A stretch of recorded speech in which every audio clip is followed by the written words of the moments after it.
ഈ ഇടതുപക്ഷ ഗവൺമെൻറ് അധികാരത്തിലിരിക്കുന്ന സമയത്ത്, നായനാർ ഇരിക്കുന്ന സമയത്തല്ലേ കേരള കലാമണ്ഡലം ഇവിടെ എൻ്റെ വീടിൻ്റെ തൊട്ടടുത്താണ്. കേരള കലാമണ്ഡലത്തിലല്ലേ കഥകളിയും കൂടിയാട്ടവും മോഹിനിയാട്ടവും ഒക്കെ പഠിപ്പിക്കുന്ന കേരള കലാമണ്ഡലത്തിൽ തന്നെയല്ലേ കോൽക്കളിയും ഒപ്പനയും പഠിപ്പിക്കേണ്ടത് അല്ലേ?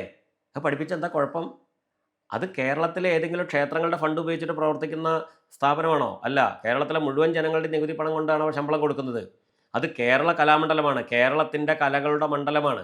ആ കേരളത്തിൻ്റെ കലകളുടെ മണ്ഡലത്തിലല്ലേ കേരളീയ കലയല്ലേ ഒപ്പന? ഒപ്പന സൗദി അറേബ്യയിലുണ്ടോ? ഒപ്പന തമിഴ്നാട്ടിലുണ്ടോ? തനി കേരളീയ കലയാണ് കോൽക്കളി, ദഫ്മുട്ട്, അറബനമുട്ട്.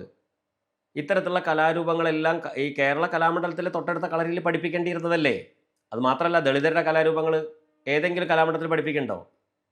ഈ കലാമണ്ഡലത്തിൻ്റെ ചെയർമാനായിരുന്ന ആളുകൾ, സെക്രട്ടറി ആയിരുന്ന ആളുകൾ ആരൊക്കെയാണ്? എല്ലാ പുരോഗമന പ്രസ്ഥാനവും അതിന് കലാമണ്ഡലത്തിനെ ഭരിക്കാനുള്ള അവസരം കിട്ടിയിട്ടുണ്ട്.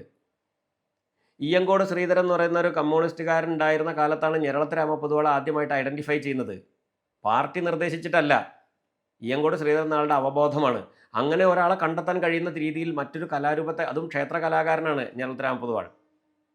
നേരെ മറിച്ച് തെയ്യം കലാകാരനുമായിട്ട് ബന്ധപ്പെട്ട, അതല്ലെങ്കിൽ ദളിതരുടെ കലാരൂപങ്ങളായിട്ട് ബന്ധപ്പെട്ട ഒരു കളരിയെങ്കിലും കലാമണ്ഡലത്തിലുണ്ടോ?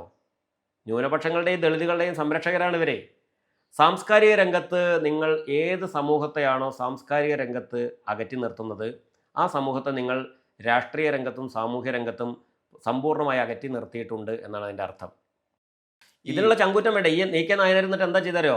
മാപ്പിള കലകൾക്ക് വേറെ സ്ഥാപനം ഉണ്ടാവട്ടെ എന്ന് പറഞ്ഞിട്ട് മോയിൻകുട്ടി വൈദ്യർ സ്മാരകം കൊണ്ടോട്ടിയിൽ വേറെ ഉണ്ടാക്കി കൊടുത്തു. നിങ്ങൾ അവിടെ നിന്നാൽ മതി, ഈ കൂട്ടത്തേക്ക് നിങ്ങൾ വരണ്ട എന്ന പ്രത്യക്ഷമായ എന്താ പറയുക പരിപാടിയായിരുന്നത്. അത് പാവപ്പെട്ട മുസ്ലിങ്ങൾക്ക് പോലും ഇതുവരെ മനസ്സിലായിട്ടില്ല. അവരങ്ങനെ ചിന്തിക്കുന്നില്ല, അയ്യോ ഞങ്ങളെ മാറ്റി നിർത്തിയല്ലോ എന്ന്. അവർ കലാമണ്ഡലത്തിൽ ഞങ്ങളുടെ കലാരൂപം അവതരിപ്പിക്കണം എന്നും പറഞ്ഞിട്ട് ഒരു മുസ്ലിം ലീഗുകാരന് അവകാശം ഉന്നയിച്ചിട്ടില്ല. അത് അവരുടെ മാന്യത കൊണ്ടാണ്. അങ്ങനെ ഞങ്ങൾ അകറ്റിയിട്ടുണ്ടെന്ന് ആ സാധുക്കൾ ശ്രദ്ധിച്ചിട്ടേ ഇല്ല. അത് അവർക്കൊന്നൊരു വിഷയമല്ല. കുചമണ്ഡലാധൃത കുണ്ടല ശ്രീകൃഷ്ണ